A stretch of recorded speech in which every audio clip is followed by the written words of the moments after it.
I call the member for Noosa. Thank you, Deputy Speaker. The Strengthening Community Safety Bill has been urgently rushed into Parliament in response to the escalating youth crime in Queensland, with stolen cars, dangerous driving, burnt-out vehicles, breaking and entering and home invasions escalating. Amongst horrendous offences was the devastating murder of a young mum in her home and deaths of a family from a stolen vehicle. I and the Noosa community mourned with the rest of Queensland for them and their loved ones, who, with many other victims, are suffering from our failings. How have we come to this point where we have young Australians perpetrating such horror? The only way to assess this bill is in whether and how it will create greater safety. I won't go through each of the 10 measures in detail, as we have already heard this multiple times during the week, which includes increasing penalties for car theft, extending breach of bail, the removal of the requirement to look at alternatives to arrest when contravening bail conditions, and separate sentencing guidelines for repeat offenders. I will, however, highlight some common comments from submitters, such as Peak Care Queensland, who said there is no clear evidence that harsher punishments serve little or no deterrent value, and the Hub Community Legal Centre that changing police obligations from must consider to may consider alternatives serve no useful purpose at all. The government's own statistics office said in their report on youth offending that these crimes are conducted by young people with less developed decision-making capabilities, poor impulse control and lack the understanding of the depth of consequences of their behaviour, and are unlikely to respond to these changes. Many times during this debate we have heard the importance of evidence-based decision-making. However, within the measures proposed, there appears to be little to no evidence that these changes will make a difference. Victims and their families are understandably frightened and fed up. My own community are also fed up from visiting youths stealing cars, endangering lives with dangerous driving on our beaches and alcohol-fuelled violence. There is a lack of respect from this cohort. Submissions from victim support groups outline why they feel that government does not appear to care, with the repeat offenders let back out to create trauma yet again.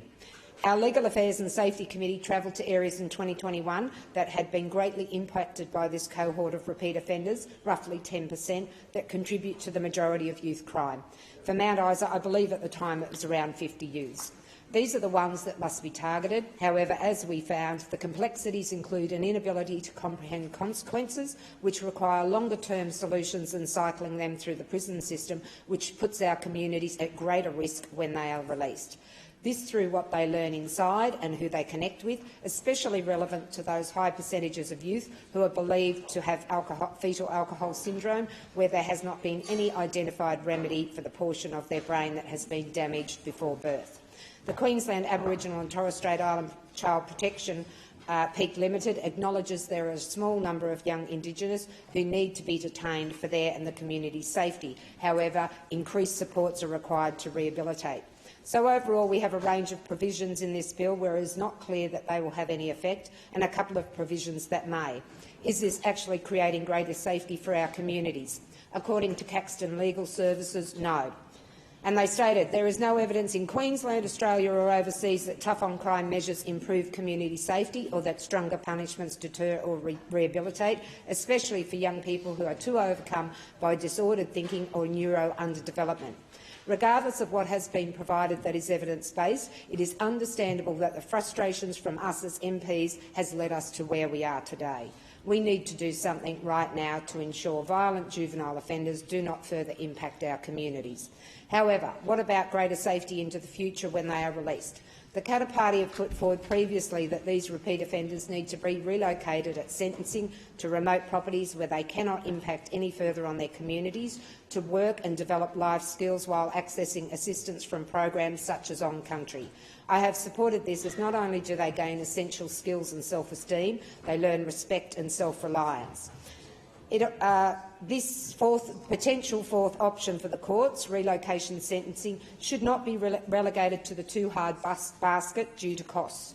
The Atkinson report in 2018 stated we are paying $1,500 a day for imprisonment, which is more than adequate to fund initiatives that can be more effective in creating greater safety in the long term. These are not a boot camp as trialled previously, which has been mentioned as a failure in this chamber. However, when we looked into this, we found it was implemented in a hurry, had sporadic data and was shut down in the same hurry. Again, how can we make evidence-based decisions without appropriate evidence?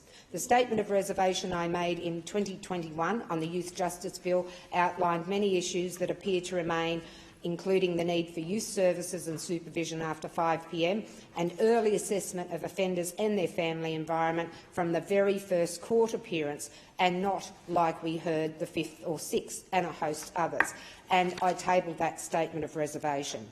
Even though there is no clear indication this bill will assist, except possibly in the immediacy, I will support, in deep frustration and desperation, however, seek from government that these will not be seen as the answer and work now to develop longer-term solutions, including trialling relocation sentencing, increasing efforts in addressing the contributors to crime, and early identification in schools of children demonstrating criminal behaviours with age-appropriate response supports.